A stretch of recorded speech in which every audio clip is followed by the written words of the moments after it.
Pessoal, boa noite, estou aqui de novo. A gente está tendo um probleminha com o Rodrigo, que é nosso convidado hoje, que é do Instituto Jurumi, lá de Brasília. Eles trabalham com conservação da fauna do Cerrado, tá? Vamos ver se agora vai. Eu estou esperando o pessoal entrar aqui agora, e o Rodrigo também, né, para ver se a gente consegue iniciar essa transmissão aqui ao vivo, que eu tenho certeza vai ser sensacional. O Rodrigo entrou novamente aqui. Vamos ver. Convidar ele para ele entrar, para ver se agora deu tudo certo. Aí, Rodrigo! E Agora foi! agora foi, né? É isso aí! Tem que É, ser cara. insistente e persistente, Rodrigo. É, É normal. A vida é assim mesmo. não, tranquilo, eu só verificar aqui se tá certinho. Mas boa noite, pessoal. Natália, boa Enquanto a gente vai noite. ajustando tudo. Tá? Agora Aí entrou. agora O sim, Rodrigo está aqui. é Aí, boa realmente um noite, problema Zubério. aí. É isso aí. O pessoal já está entrando novamente aqui, Rodrigo. Tá? Tudo bem. Então é o seguinte, Rodrigo. Enquanto o pessoal entra, eu vou pedir, então, Rodrigo, para você se apresentar, por favor. Sim, sim, pessoal, boa noite. Eu peço desculpas aí por esse erro que aconteceu. Mas a gente vai conversar hoje. Espero que a gente possa ter uma conversa bem produtiva sobre fauna, sobre conservação, principalmente do Cerrado, onde é nossa base, mas também do bioma Caatinga, que também faz parte dos nossos temas. É uma satisfação poder participar desse evento aqui, dessa transmissão junto com o Celso. Eu sou formado em biologia, tenho uma especialização em biotecnologia, atuei muito tempo com fauna, com pesquisa em campo, coletando dados em vários grupos. Zoologia é mais a minha área, mas também estudei bastante outros assuntos e tudo ajudou muito para que eu pudesse ter informações e subsídios para poder atuar nesse tema que é tão complexo, tão rico e que precisa tanto, né, da nossa participação. Então, é mais ou menos isso. É, a gente está aí desenvolvendo essas atividades todas, principalmente nesses dois biomas, Cerrado e Caatinga. Tá. Rodrigo, eu vou fazer uma pergunta para você. Há Sim. quantos anos existe o Instituto e no que ele trabalha? Assim, qual é o principal trabalho do Instituto aí na região do Cerrado e da Caatinga? Sim, o Instituto já existe, esse ano ele vai completar 7 anos de constituído, né? Então, a gente tem aí alguns anos já. Quando você cria a organização, você tem um período que você precisa realmente amadurecer um pouco, né? As ideias, as práticas, você vai criar tudo do zero. Então, os primeiros anos foram realmente de entender como é que funcionava com a organização já constituída. E depois foi quando as atividades começaram a ter mais resultados, mais atividades práticas e tal. A gente atua basicamente, né, a base, o início de tudo foi no Cerrado. Então a gente atua diretamente com espécies ameaçadas, principalmente da fauna. E por conta de uma história, né, assim, de um contexto todo relacionado aos biomas que tem um aspecto mais savânico, a gente também atua pela caatinga, né, que é um bioma que é muito relativo à minha origem. Sou pernambucano e nasci e cresci na caatinga e vejo muitas semelhanças entre os dois biomas, fazem fronteira e também não constam como patrimônio na Constituição Federal, que isso é um erro que até hoje não corrigiram, mas são dois biomas que fazem parte da minha vida, assim, da minha história, e são dois biomas muito ameaçados de extinção, de acabar, né? A gente já perdeu aí dos dois mais de 50% da cobertura. Então, o que existe hoje são áreas remanescentes, grandes áreas às vezes, mas são o que sobrou, muitas concentradas em unidades de conservação. Então, a importância das unidades de conservação, dos parques, das áreas todas que existem. E aí a gente atua nesses dois biomas e com foco em espécies ameaçadas. Nosso mascote, Tamanduá Bandeira, então, através dele, a gente chama a atenção para a questão toda que ele enfrenta e que é comum a outras espécies. A gente atua em Uhum. campo, coleta informações, organiza tudo isso, produz documentos, participa com palestras, orientação de estudantes, tanta parte de pesquisa de base, né, aplicada ali, pesquisa básica, até as atividades de educação ambiental, muito forte assim pela internet, porque ela nos dá essa possibilidade de chegar a mais pessoas com a mais facilidade, inclusive num momento como esse, em que um isolamento físico se impõe, a gente consegue interagir bastante ao mesmo tempo com várias pessoas, então isso é uma boa alternativa nesse momento. E anteriormente também, quando o contato comum, né, como a gente entende, era possível, a gente também combinava já com essa parte virtual. Então, tem pessoas que não são daqui do Cerrado e que participam da organização, Uhum. de outros estados, inclusive, e isso é bem interessante. Então, isso veio através da internet, né, Tá, que foi possível. Mas tem toda essa parte de campo e de educação ambiental envolvendo, né, as pessoas com base em beleza. espécies ameaçadas e da natureza como um todo. Beleza. Agora, fazer uma pergunta para você que é bem importante para todo mundo que está seguindo a gente aqui. Eu queria que você pincelasse qual a diferença de preservação e conservação, para o pessoal entender o que que é isso. Por favor, Sim, Rodrigo. sim. São dois temas, dois nomes que às vezes as pessoas confundem um pouco Uhum. e tem uma questão que é fácil de identificar. Quando a gente fala em preservação, a gente está falando de uma área que ninguém pode mexer. Então, uma área preservada, ninguém entra, ela é restrita. Uma área conservada, ou seja, a conservação, é aquela que a gente pode entrar, a gente pode cuidar, manter, fazer atividades que impactem o mínimo possível e Sim, pode, por exemplo, extrair, pesquisar, fazer atividades com a participação humana sem comprometer aquele ambiente. Isso é conservação. Em outro aspecto, imagine que a gente tem dois produtos. Então, um dos produtos eu preservo, eu não abro, ele fica fechado, lacrado, ninguém mexe, ele está preservado. Já o outro produto eu abro, uso, cuido dele, ele funciona, ele tem vida útil, mas ele já foi utilizado, ele já sim. teve aí uma interferência. Ele funciona, eu faço de tudo para que ele não tenha nenhum problema. Quando acontece alguma coisa, eu tento fazer algum conserto, sempre pensando na continuidade dele. Então eu conservei, eu usei e conservei. Então a gente trabalha muito mais com o tema de conservação, porque eu Sim. acho que hoje em dia, eu acredito que é muito difícil a gente trabalhar com preservação, no sentido Uhum. prático da palavra, né?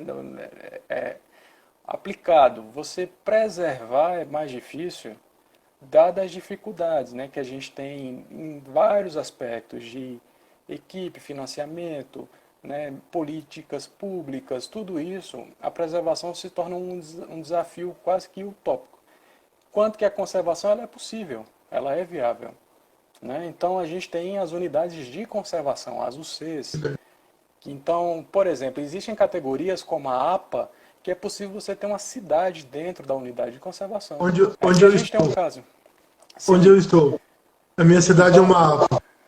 pois é, as APAs elas têm essa característica mais flexível de reunir aí várias características, por exemplo, a área de produção, a área, né, que as pessoas vivem, cidades também são possíveis. Sim. Aqui a gente tem um exemplo bem característico que é uma cidade satélite aqui em Brasília, chamada Braslândia, que ela é totalmente dentro de uma APA e ela não pode ter crescimento vertical. Ela é considerada um cinturão verde, né, de produção, inclusive de produtos orgânicos, e ela é dentro de uma unidade de conservação.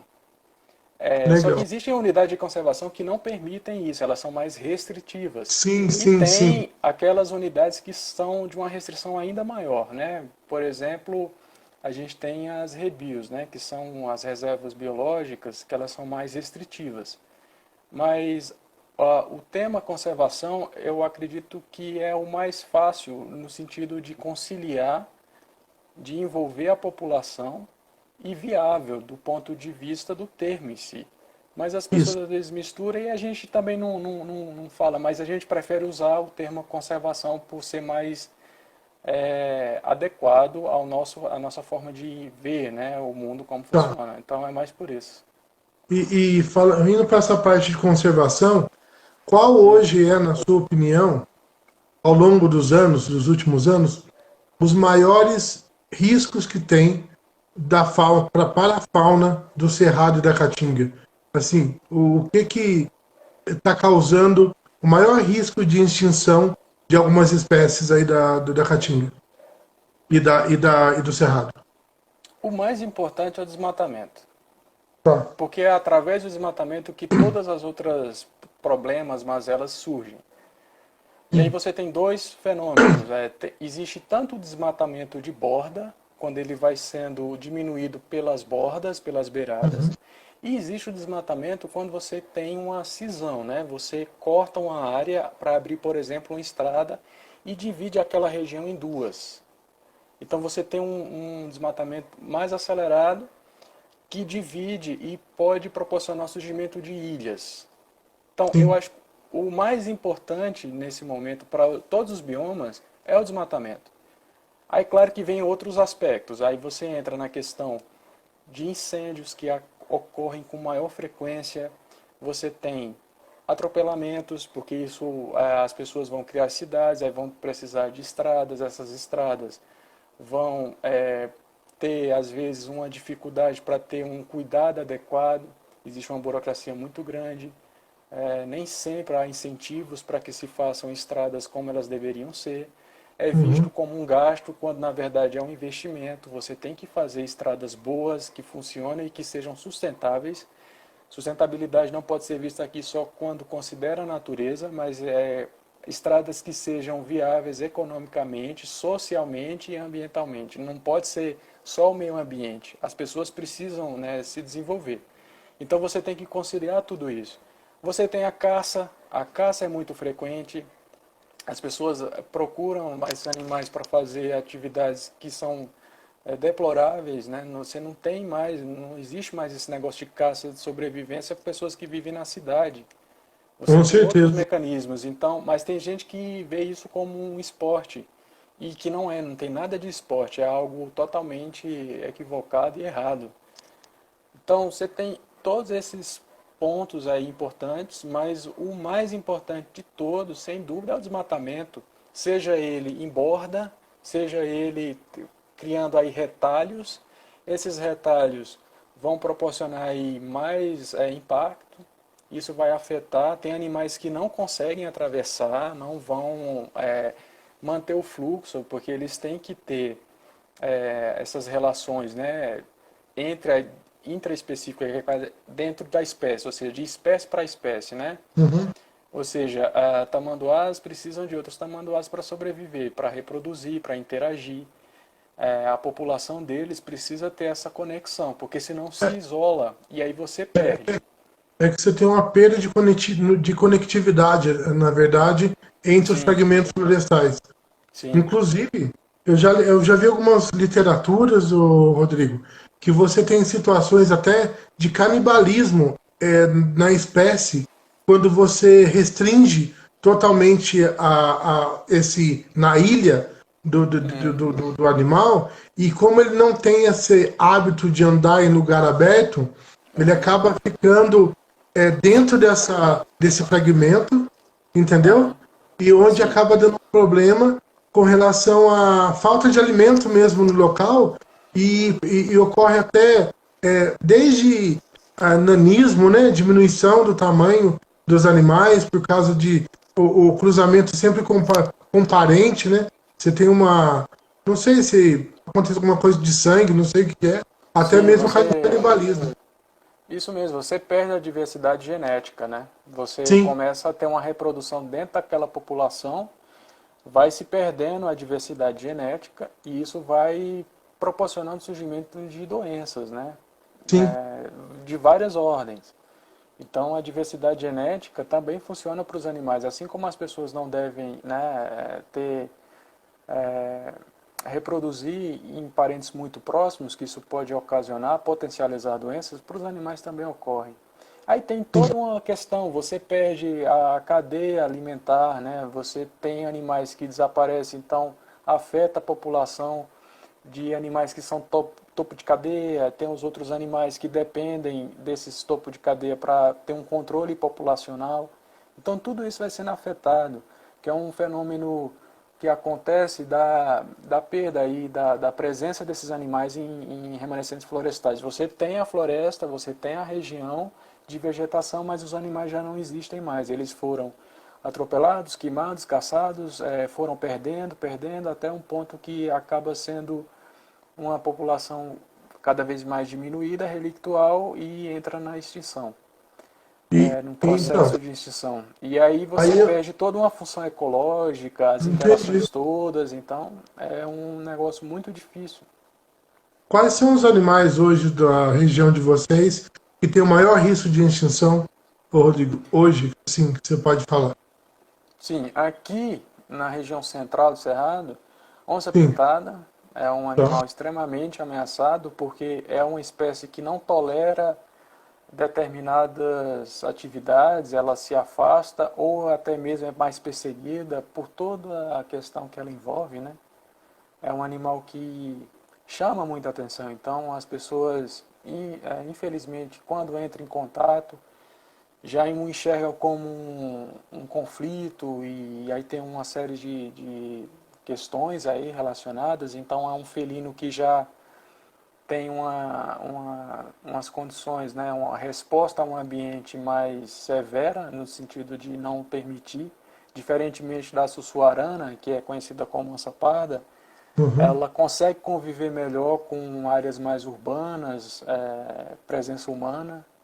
Inclusive, existe fluxo, já alguns estudos já apontam, né, que existe fluxo genético entre essas populações que são mais distantes, então invariavelmente aí parece que elas conseguem continuar tendo um fluxo genético.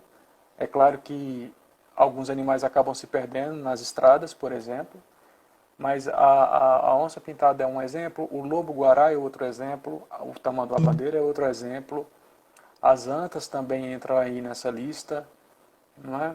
Aqui, mais precisamente, a gente tem uma espécie que é o veado campeiro, que é o que tem alguns, as galhas, como o pessoal chama, Sim, já são populações bem menores aqui, né? A gente tem tatu canastra também, que já está bastante afetado por aqui. Todos os animais grandes que ocorriam aqui já tem esse problema.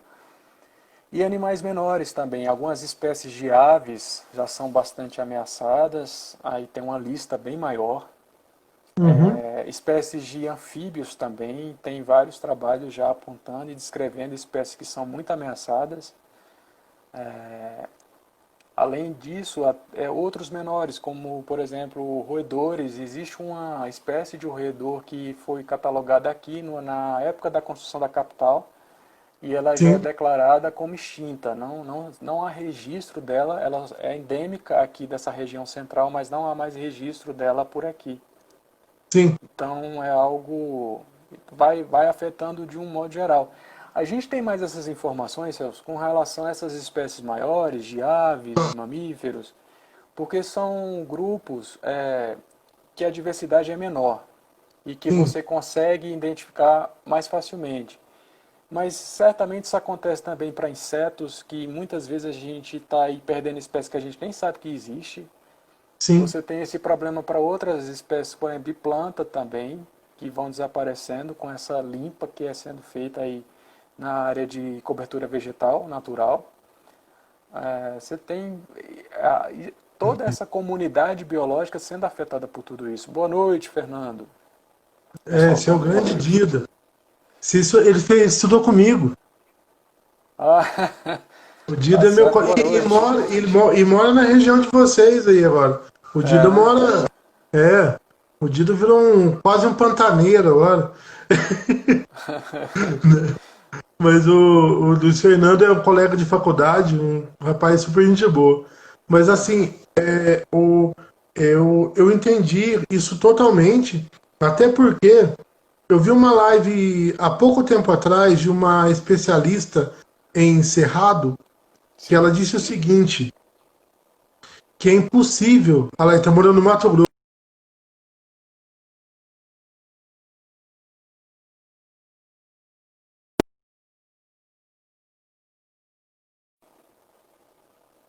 Voltou? está morando no Mato Grosso, Dida. Aham. Então é assim, ela disse que a fauna, a fauna, a vegetação arbustiva do cerrado, a herbácea, por exemplo, ela é muito difícil de ser recuperada, porque ela é riquíssima. Você vê um campo de cerrado, às vezes você vê um campo, mas quando você começa a olhar de verdade nele, você vê vários espécimes que você não tem em outros lugares. E muitas Sim. vezes são endêmicas daí da região de vocês. Sim. E são, Isso. né? E servem de alimento para vários animais aí também. Não é mais ou menos isso? Isso, tem uma diversidade muito grande de gramíneas e existem Sim. associações, porque as pessoas pensam em animais de forma muito isolada. A tamanduá-bandeira depende de insetos. Sem insetos, está ruim para ele. Ele depende de formigas e cupins. Uhum. Esses cupins e formigas dependem de outras relações. Então, existem muitas conexões que a gente não conhece. Por exemplo, quando a gente fala de gramíneas, você tem uma diversidade muito grande de gramíneas, das herbáceas do cerrado, que forma ali o extrato mais da base, né? Então, quando a gente Sim. vê uma imagem típica, né, do cerrado, inclusive tem uma fisionomia que é chamada de cerrado típico, porque ela tem essa faixa de gramínea e as plantas tortuosas, que é o que mais se assemelha, o que mais emblemático, né, mais simbólico do bioma. Uhum. Você tem uma diversidade muito grande dessas gramíneas e existem várias relações com animais de várias ordens. Então você tem toda uma cadeia de herbívoros aí que se alimentam delas e esses herbívoros têm uma série de relações com outras espécies que por sua vez têm mais outras, né? Então quando você quebra isso, você diminui, desaparece com essas espécies, você está quebrando fluxos. A Sim. natureza é baseada em fluxo. A gente vive em ciclos. Você tem o início e o começo do ano, a renova das estações. No caso aqui de Cerrado, você tem estação chuvosa e estação seca. Existem os ciclos biogeoquímicos. Então, é um fluxo, né? Uhum. Da água envolvendo aí as cadeias, como eu falei, cadeia alimentar. Então, você tem as gramíneas que alimentam os animais, que por sua vez alimentam outros, e aí tem os topos de cadeia. Então, tudo isso é um fluxo. Quando a gente destrói, você está quebrando esse fluxo. E isso é muito negativo, porque é Sim. uma ruptura. Toda ruptura causa um estresse, causa um problema que a gente não vê de imediato. As coisas às vezes levam um tempo para chegar a resposta para a gente. Então, é muito importante que a gente perceba os sinais que a natureza vem dando há tanto tempo. A gente depende de tudo isso, né? Uma coisa que é muito importante, a natureza vai continuar. Ela continua. Sim. Onde não tem ser humano, ela continua de um jeito ou de outro. Provavelmente com insetos que dominam o mundo, né? Estão presentes aí em vários locais, em várias formas, com vários tamanhos, uma diversidade impensável, imensurável até hoje. Mas a gente é muito mais sensível e vulnerável do que imagina. Você veja, um simples vírus que a gente não consegue enxergar botou o mundo inteiro em sistema de isolamento, sem previsão de retorno. A gente não sabe quando é que isso acaba, como acaba. Talvez isso seja aí um indicativo que a gente precisa revisar muitas coisas. Sim. Mas Eu isso vem não tenho certamente dúvida. isso vem realmente dessa ruptura que a gente vem causando o tempo inteiro. Sim. Eu estava acompanhando alguns estudos que parece que não se sabe exatamente ainda a origem. Parece que o vírus circulava há muito tempo. É claro que tem muitas coisas ainda, né, dispersas ou difíceis de reunir. A ciência ainda não sabe lidar muito bem com esse vírus, mas a gente não conhece muito, né? Como eu estou te dizendo, a gente tem espécies no Brasil de mamíferos que ainda estão sendo descobertos. Então, sim, da mesma forma, para insetos que a gente não sabe, imagine então vírus. Eu tinha uma professora muito competente, assim, uma professora excelente de parasitologia, mandar um beijo para ela, a professora Virginia Vilhena, e ela uma vez falou numa aula que é uma coisa que eu nunca esqueci, que a gente não conhece aí a diversidade de parasitas que existem no mundo. uhum, Então tem muita coisa aí, muitas espécies que a gente não sabe nem que existe. Então isso é verdadeiro para insetos, para outros animais, para parasitas e para vírus também. sim, Então acho que a gente precisa ouvir mais a natureza, valorizar muito a ciência, valorizar as pessoas que dedicam esse tempo para entender essas dinâmicas todas, esses fluxos todos, como eu falei, para a gente poder ter aí informações necessárias e poder ter práticas melhores, para que a com gente possa ter certeza. uma sobrevivência melhor. Então, tem uma questão importante também que aconteceu com essa pandemia. Aham. Como se você der a chance, a natureza se regenera de uma forma rápida, né? Ela quer voltar a ser o que era antes, né? Como está mesmo inserido na genética dos animais, qual seria o normal para ele. Eu vi, por exemplo, cabras da montanha do país de Gales voltando Aham. para dentro da cidade, para a área que anteriormente era deles, porque não tinha ninguém na rua. A gente viu peixes voltando para o canal de Veneza, que foi uma coisa fantástica. A gente viu inúmeras demonstrações de que realmente, se você der um espaço para a natureza, ela tem um poder de regeneração que é uma coisa incrível, não é, Rodrigo? Sim, eu acho que entra no que eu estava dizendo, é o fluxo, né? A Sim. natureza é uma força, ela é uma força. É claro que os animais eles têm uma capacidade, né, pela natureza deles de se moverem, né? O nome vem disso, de animar, né? De serem Uhum. animados. Mas eles têm uma dificuldade, às vezes, muito grande. Aí eu entro num ponto importante aqui. É, a natureza tem essa capacidade, mas os animais, muitos deles, têm um tempo deles. Então, eu vou entrar na questão dos incêndios. Naturalmente, no Cerrado ocorre incêndio. Faz parte da ecologia do bioma. Faz Eu parte. ia falar sobre isso. Que legal que você falou. É um processo natural. Isso Sim. ajuda, por exemplo, na renovação de espécies, na quebra de dormência de sementes. Só que isso acontece em períodos, em ciclos, como eu falei. E cada vez mais eles vêm acontecendo ano após ano. Uhum. Grandes incêndios. A vegetação tem uma capacidade de resposta, mas os animais não. Então, por exemplo, quando eu falo aqui do mascote, do tamanduá-bandeira, eu estou falando de um animal que leva aí meses, 6 meses em média, para a fêmea que está grávida ter o filhote. Uhum. Mais um tanto de meses cuidando desse animal. Então, quando você perde aí e acontece a mãe e o filhote são queimados num incêndio que acontece todos os anos,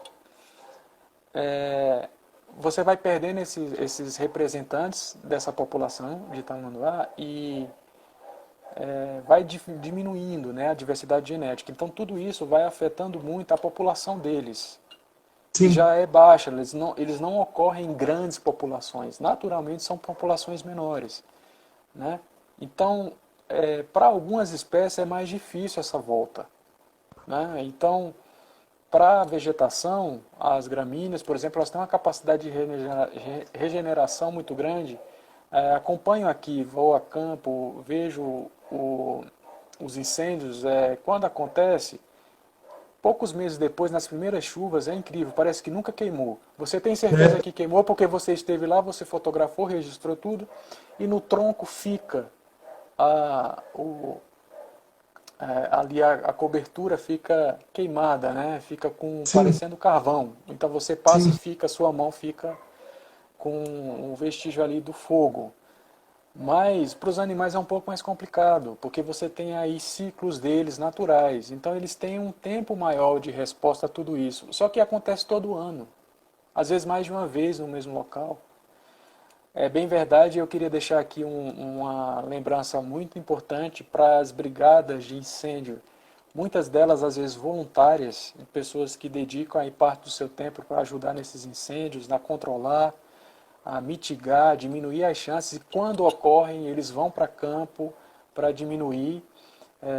Quando tem esses incêndios, forma-se assim, uma quantidade imensa de fumaça, e isso é muito ruim, né? A qualidade do ar da cidade, da região, da vizinhança toda fica comprometida. E sim. eles enfrentam tudo isso, são situações extremas. Um incêndio no Cerrado, eu já estive em campo fazendo projeto, quando um incêndio tomou grandes proporções, e é um assustador. É uma coisa São assim os que você moradores de não Cerrado imagina. aí. Pois é Corredor. assustador o incêndio no Cerrado, porque o fogo atinge uma altura e é algo realmente impressionante, né? A dinâmica que o fogo, a força que tem, a natureza. Mas é muito importante a gente perceber que isso não é normal, tanto para a perda aí da biodiversidade, como também para o impacto que gera na nossa vizinhança, de um ar mais pesado, ruim de respirar, problemas respiratórios. E aí eu queria deixar essa homenagem para as brigadas de incêndio florestal, sobretudo as voluntárias que trabalham às vezes sem recurso algum e fazem um Sim. trabalho tão importante para todo mundo, de conter tudo isso, e no momento em que a coisa pega fogo mesmo, né? Literalmente eles estão ali na linha de frente.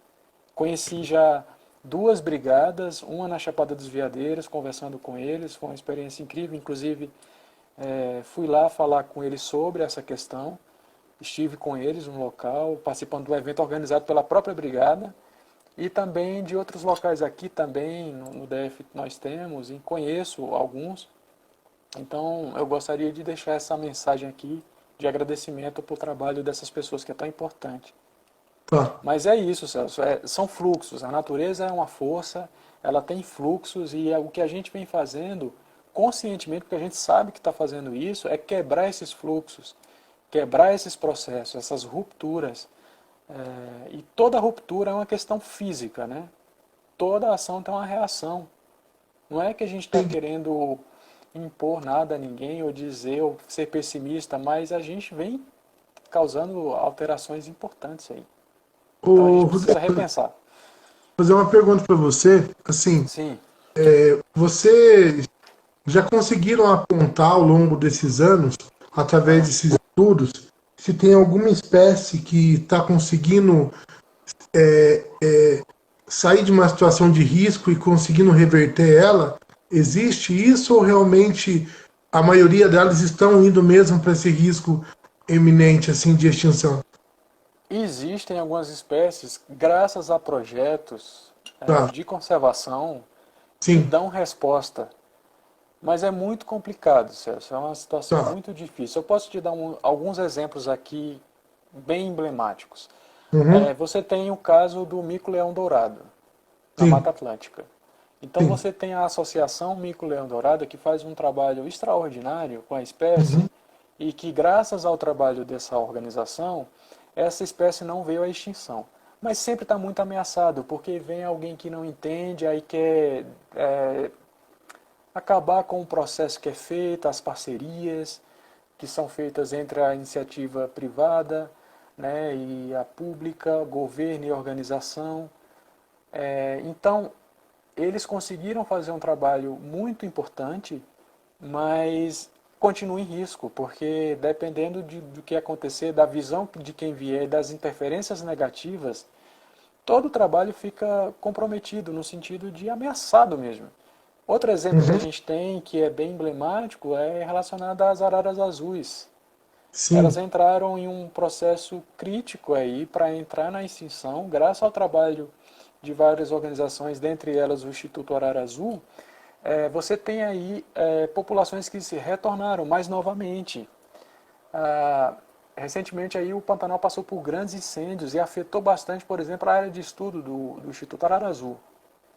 Então é um trabalho muito importante. Elas conseguiram, né, fazer um, um aumento populacional dessa espécie de ave tão ameaçada, mas que, por conta de circunstâncias aí de incêndios no Pantanal e de problemas, todo o trabalho fica realmente ali exposto a vulnerabilidades. Então não é só a questão da espécie em si, mas o que é feito na região, a falta de cuidado, a falta de política pública. Então eu estou só apenas com dois exemplos de Tá. duas espécies, uma de mamífero e outra de ave, né? De Sim. um primata e de uma ave simbólica que tem essa questão. Para os outros animais é um pouco mais difícil, por exemplo, tamanduá-bandeira, lobo-guará, onça-pintada, existem iniciativas, mas o que a gente vê é que permanecem as mesmas categorias. No Sim. caso da arara azul, ela saiu de um nível mais severo de ameaça de extinção na lista vermelha e ficou numa categoria que é mais branda, não quer dizer que não esteja ainda ameaçada. Entendi. Quando o animal está listado, é sinal que o problema é complexo e que requer atenção. E aí você tem níveis, né? Então, estar mais ou menos ameaçado, mais ou menos colocado na lista, não quer dizer que é bom, e na verdade a gente tem que fazer com que eles não estejam na lista. Tem que sair da Sim. lista. Então, Entendi. o trabalho dessas organizações é muito importante. No caso de tamanduá-bandeira, lobo, onça-pintada, eles permanecem na lista numa categoria, cada um ao seu modo, mas que permanecem ao longo dos anos. Só que o que Sim. a gente vê é que os problemas continuam crescendo. Então você tem aí um número absurdo desses animais atropelados, caçados. Recentemente aí o pessoal caçando onça-pintada, por exemplo, isso é um problema Eu muito vi, eu sério, vi, muito grave. eu vi coisas horríveis esses tempos atrás na internet. Então, é uma coisa que a gente tem que pontuar, porque as pessoas pensam que a caça não existe. Ela existe, sim, ela acontece, ela é feita de uma forma aí, bem organizada, inclusive, né?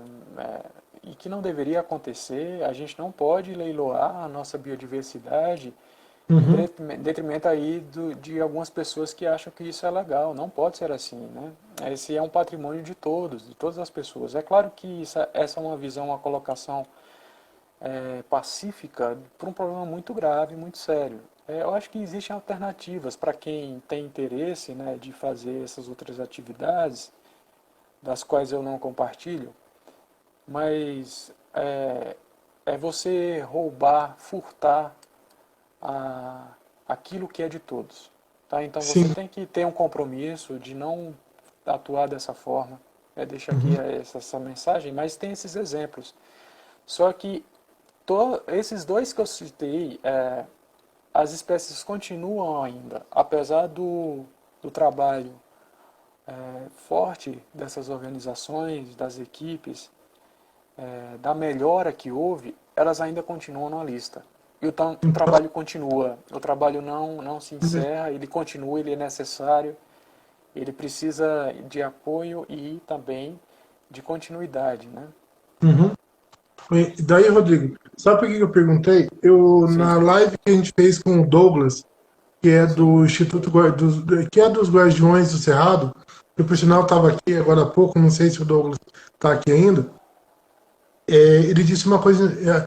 Teve um rapaz, um amigo nosso do Paraguai, que participou da live, que ele postou que no Cerrado Paraguaio, a extensão do Cerrado que vai para o lado do Paraguai, tem 3 unidades de conservação, as uhum, 3 para proteção da arara vermelha. Eu achei muito interessante isso, né? Porque é interessante saber que realmente tem outras pessoas também pensando nessa conservação. E outro ponto importante também, ó, o Douglas está aí, ó, ele falou presente. E outro ponto importante também é que a Mata Atlântica foi a vegetação que mais sofreu desde o começo da colonização do Brasil com o desmatamento. Ninguém bateu a Mata Atlântica nos 400 primeiros anos de Brasil. A sim, Amazônia foi. A Mata Atlântica foi quase dizimada. E sim, hoje, eu que estou na Mata Atlântica, vamos dizer assim, eu posso dizer o seguinte: que eu ando muito feliz, por exemplo, o meu sítio, que é em Monteiro Lobato, interior de São Paulo, na Serra da Mantiqueira, ele recebe uma visita constante de um lobo-guará. Aqui, eu já fotografei, eu não consegui fotografar ele ainda, mas o rastro Sim. dele já, entendeu? Aham. Também eu recebo visita constante de uma onça, entendeu? Que Sim. vive lá no sítio. Inclusive, uma notícia que não sei se você sabe, mas depois de vários anos, a onça-pintada foi avistada na Mata Atlântica, aqui na região de São Paulo, que é uma coisa fantástica. É porque Sim. fazia muitos anos, é tipo muitos mesmo. Lá antes do meio do século passado, para você ter uma ideia. Aham. Então, e aqui está vendo uma coisa interessante. Vários fragmentos de vegetação que anteriormente viraram pasto estão virando novamente mata em regeneração e até em estágio de médio a avançado de regeneração. Uhum. Então, por isso que eu tenho muita esperança, de verdade, Rodrigo, que num futuro, não sei se muito distante ou se muito próximo, o Cerrado vai começar a se regenerar, porque a agricultura, na verdade, a agropecuária, ela está ficando cada vez mais dinâmica e precisando de menos espaço para você produzir Sim. o que você precisa. Então, eu acho que com isso, as ações de conservação vão ser cada vez maiores. Ainda mais, como o Douglas disse, que aí, além de usar a água de nascentes e rios, hoje já tá se fazendo até perfuração de poço Uhum. artesiano com 400 metros de profundidade. Então, na hora que começar a apertar o calo e ver que está faltando água e que você não tem mais 3 ciclos de plantio por ano igual tem hoje, que você não tem mais o que você tinha, eu acho que Uhum. vai chegar uma hora que essa perda eu tenho muita esperança que essa perda de conectividade que você citou, ela vai deixar de existir e nós vamos voltar a ter uma savana brasileira, que é o Cerrado e a Caatinga, num estado melhor. Eu não sei se você pensa assim também, se você vê uma coisa melhor para o futuro. Eu acho possível, eu acho que o que a gente tem hoje em dia é muito fruto de organizações, de pessoas comprometidas. A situação poderia ser pior se não tivesse essas organizações, isso sem dúvida. Tá? A Mata Atlântica que ainda temos no país se deve muito a trabalho de organizações que atuam. Sim, Né? Um com exemplo, certeza. a SOS Mata Atlântica vem nisso, nessa frente aí, uma organização grande, importante que atua nesse bioma. Eu acredito que isso é possível, essa revisão, né, de forma de lidar com a diversidade. Eu não sei se na escala que precisa, esses biomas, na complexidade que eles têm, Sim, mas eu acredito que é possível a gente criar aí novos caminhos, novas trilhas para que a gente não venha a perder tudo isso. Não é possível, é o nosso grande patrimônio. Nós não somos potência em educação, em tecnologia. A nossa grande verdade é a natureza que está tão estampada nos nossos símbolos nacionais, o nosso sim. hino.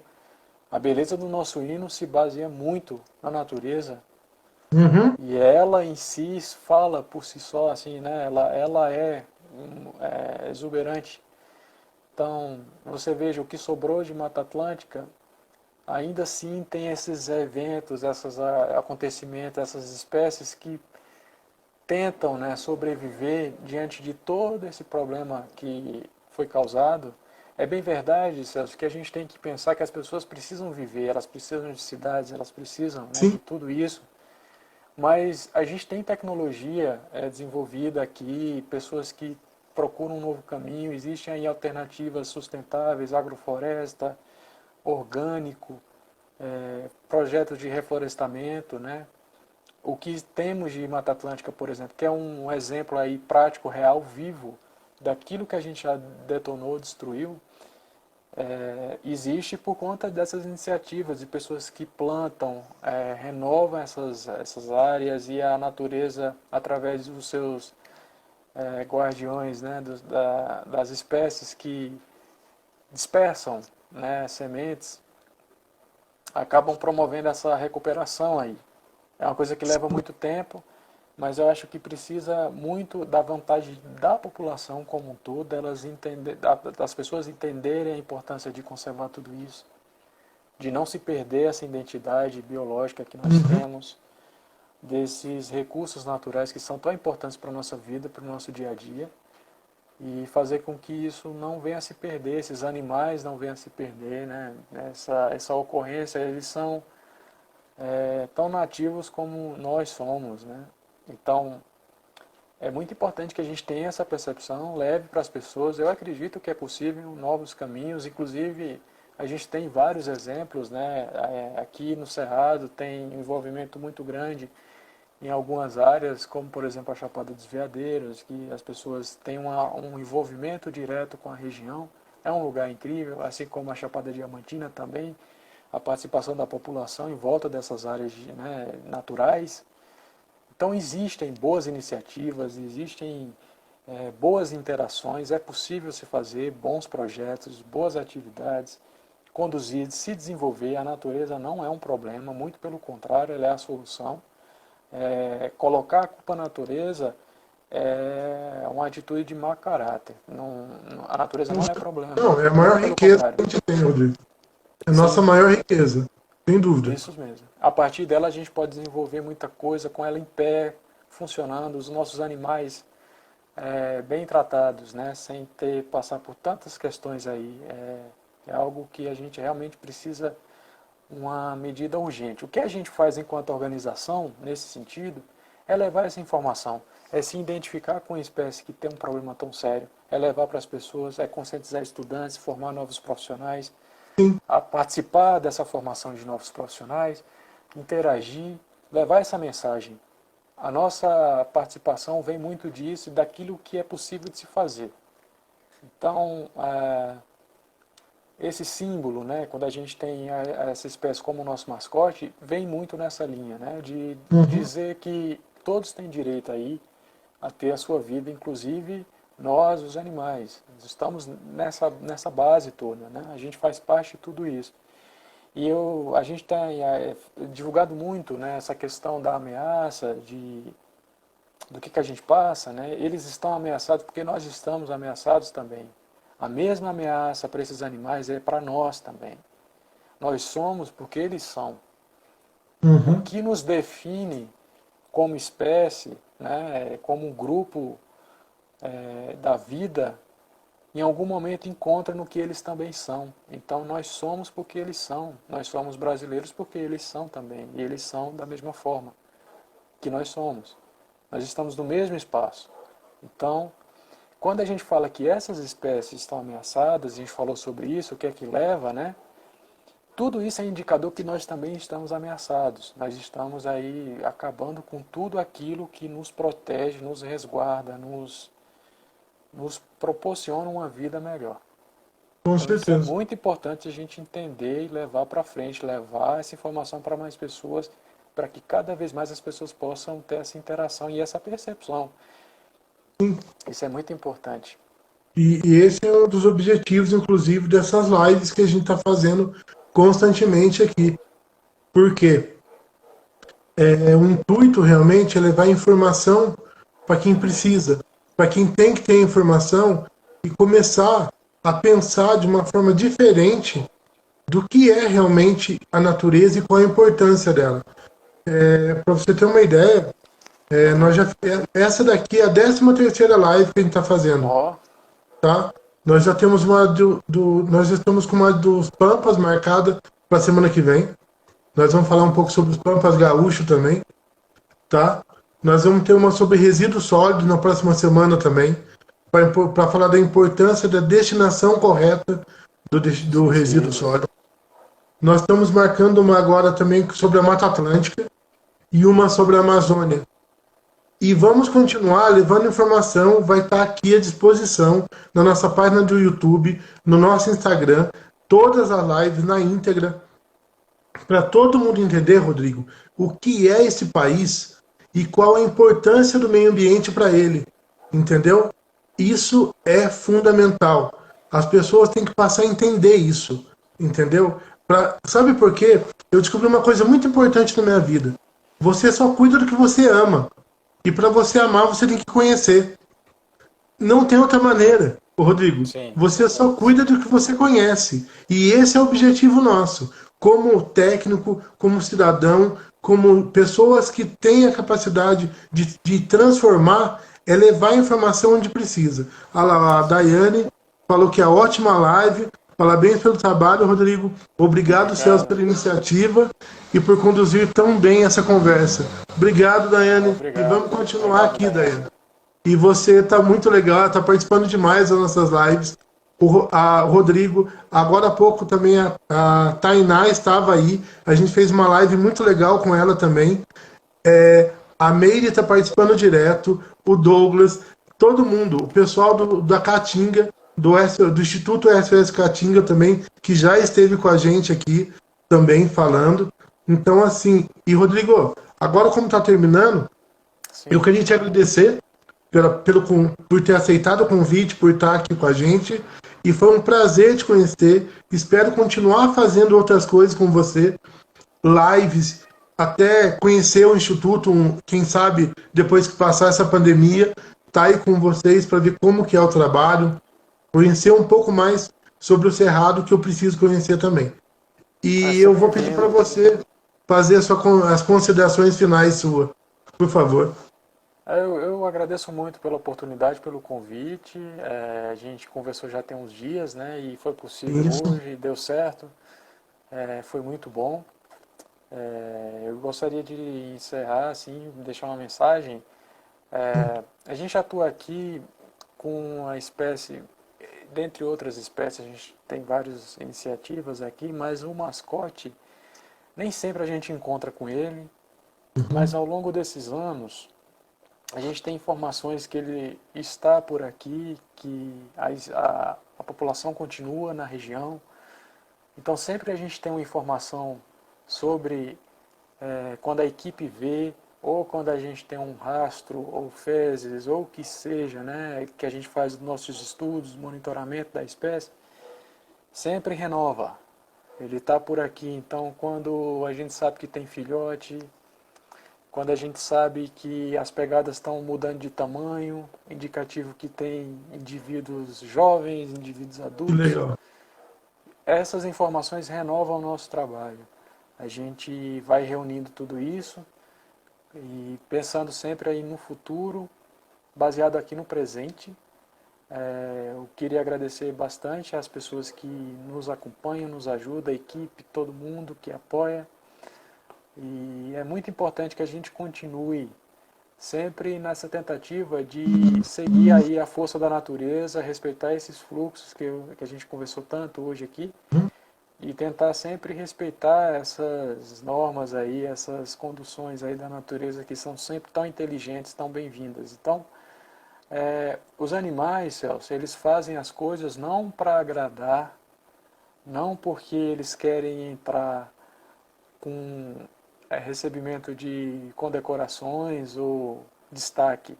Eles fazem porque é a missão da vida deles. Eles cumprem ali o papel deles, Sim. mesmo que a situação não esteja favorável. Mesmo que o ambiente onde ele vivia tenha sido destruído, detonado, ele ainda assim continua cumprindo seu papel. Seja qual for o animal, seja um tamanduá procurando alimento, seja o cupizeiro se recompondo através, depois de um lanche do próprio tamanduá, das borboletas que passam um longo ciclo até saírem ajudando na polinização das abelhas, de todos esses animais e plantas e toda a biodiversidade que cumpre aí seu papel, independentemente de reconhecimento. Então, eu acho que é nessa base que a gente continua o nosso trabalho, porque a gente se inspira na natureza e é ela que nos dá o indicativo de por onde seguir, qual o melhor caminho. Então é E isso, mais uma vez, muito obrigado pela imagina, oportunidade. estamos aqui. E outra coisa também, eu só um último relato. A primeira vez que eu vi um tamanduá de perto na minha vida não foi no Brasil, foi em Córdoba, na Argentina. Eu estava lá com a minha esposa, eu fui no zoológico e eu vi um tamanduá. A minha esposa, eu acho que eu me emocionei quando eu vi o tamanduá, porque eu acho um animal fantástico. Eu acho um símbolo brasileiro absurdo. Eu tirei tanta foto daquele tamanduá, se quiser eu te mando vários, porque eu tirei foto dele de tudo quanto é jeito. Dele, da família dele, de tudo, entendeu? E é realmente um animal fantástico, ele é único. Não há nada sequer parecido com ele na natureza, entendeu? E a gente tem sim o dever de conservar o lugar onde ele vive e de fazer com que ele procrie, que ele continue na natureza e que ele continue, porque ele tem tanto direito de estar lá como a gente, entendeu? Eu concordo totalmente com você. Nós fazemos parte do meio, nós não somos dono do meio. Nós estamos inseridos no meio como qualquer outro animal. Isso é fundamental, essa mentalidade, para você realmente mudar esse panorama, como estão acontecendo em vários lugares, graças a Deus, como aqui na Serra da Mantiqueira Paulista, a gente está conseguindo fazer um belo trabalho. Hoje você vê animais em grande quantidade que você não via igual antes, seja da avifauna, seja da fauna de mamíferos. Então, é com, assim, com imenso prazer que eu adorei essa live. Valeu mesmo, Rodrigo. Você é uma pessoa sensacional, muito obrigado. E a todo mundo que participou, eu só deixo o agradecimento. E, por favor, transmita para frente. Quem quiser assistir, quem quiser ver as outras lives, está lá à disposição. E vamos ter mais, porque nós temos o dever e nós vamos conseguir mudar essa realidade do nosso meio ambiente no Brasil. Eu tenho certeza disso. Viu, Rodrigo? Muito obrigado mais uma vez pelas palavras aí, foi muito bom também, sabe? A gente não se conhecia, mas foi um papo muito bom. Espero que a Sim. gente tenha aí outras oportunidades de conversar sobre outros Eu assuntos. também, É com muito certeza. assunto, né? É muito assunto com É uma hora muito, só. muito assunto. Muito. Tá? E valeu mesmo, pessoal. E a gente insistiu para estar aqui, né, Rodrigo? Deu pau 2, 3 vezes, mas a gente persistiu e conseguiu fazer essa live. Tá? É isso É aí. prova que realmente a gente quer levar a informação. Rodrigo, Massa. muito obrigado a todos que estiveram com a gente, os que entraram e saíram, que quiser assistir, é só ver lá, vale a pena, que o Rodrigo deu uma aula com uma paciência, inclusive aula de professor, viu, Rodrigo? Parabéns. Você foi super Obrigado. didático, tá? Valeu mesmo, muito obrigado. Valeu, um abraço para todo mundo. Fiquem bem e se cuidem. Ó, eu vou conseguir, olha só, olha lá, já começou a contagem de tempo aqui. Rodrigo, até mais, tá? Valeu. Tamo junto aí.